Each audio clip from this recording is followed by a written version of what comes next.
Здрасти, банда, и благодаря на всички, които днес избраха да гледат това видео, в което аз ще ви покажа какво е сцеплението на моето аудио, което в момента е 600 плюс коня с зимните гуми, като го тествам на същия терен, по същият маршрут, където аз карах лятото с летните гуми. Разбира се, ще го караме на макс, за да сравним всичко правилно едно към едно с зимните и летните гуми. Аз си мисля, че колата ще е една идея по-нестабилна заради твърдият каучук в зимните гуми, но това ще го разберем малко по-късно в това видео. Така че гледайте това видео до края, ако и вие искате да се дигнете адреналина на макс. И също така не забравяйте да се подпишете на моят канал, ако искате да продължавате да гледате такива готини видеа.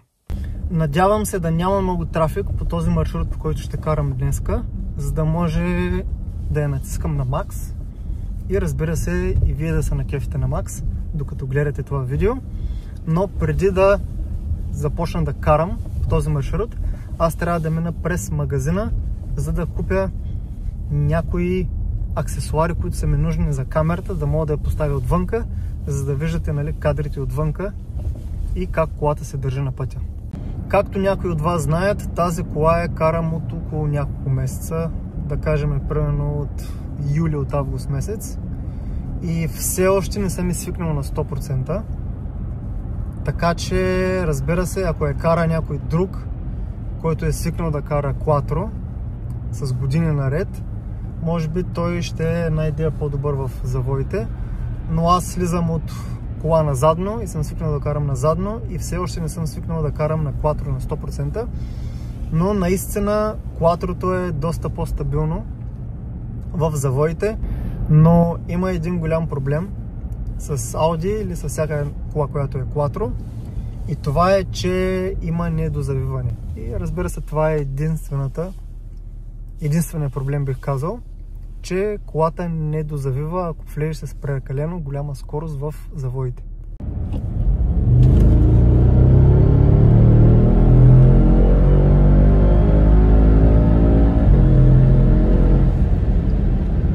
Как дърпа това Audi, направо не е истина.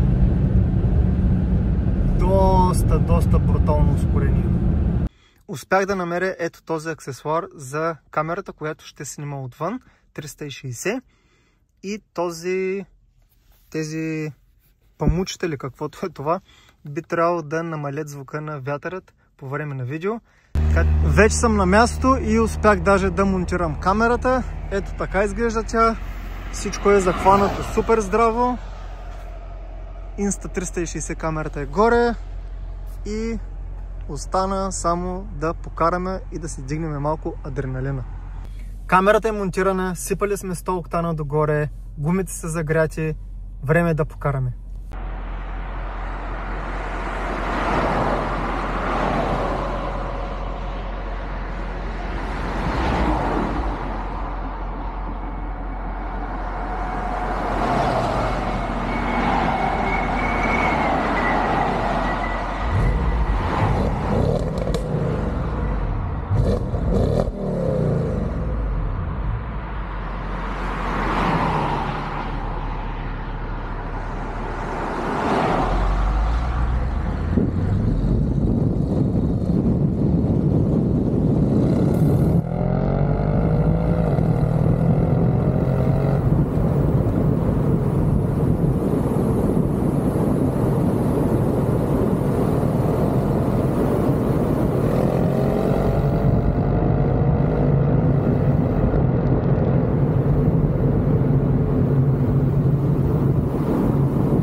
Приключихме обиколката и теста на зимните гуми и начина, по който колата се държи в завоите и на самият път. И мога да кажа, че не съм очарован от резултата, ако трябва да съм честен, понеже знам колата как се държи лятото с летните гуми по този път и в момента няма нищо общо с това как колата влиза в завоите и въобще как се държи на пътя с летните гуми спрямо сега с зимните. Колата в момента беше изключително нестабилна, не беше много безопасна, нали, ако караш с такава скорост. Нямаше добро сцепление в завоите, нямаше добро сцепление на пътя. На трета, на четвърта, на пета, заради многото нютони, които имам, колелетата превъртаха. Така че със сигурност летните гуми са много по-добре от зимните гуми, когато говорим за стабилност на пътя и стабилност в завоите. В момента съм дори с гуми, които са над 3000 лева, висок класа. Купил съм ги миналия месец, чисто нови са и въпреки това колата се чувства нестабилна и няма добро сцепление. И мога да се представя, ако сложа някакви по-евтини гуми за 1000 нещо, тогава какъв ужас ще бъде на пътя с този автомобил, с тези нютометри, с тези коне, които тя ги има. Още един път искам да ви кажа благодаря, че изгледахте това видео до края и искам да ви напомня да се подпишете на моят YouTube канал, за да ме подкрепите и съответно аз да продължавам да качвам такива готини видеа. Благодаря ви и успешен ден!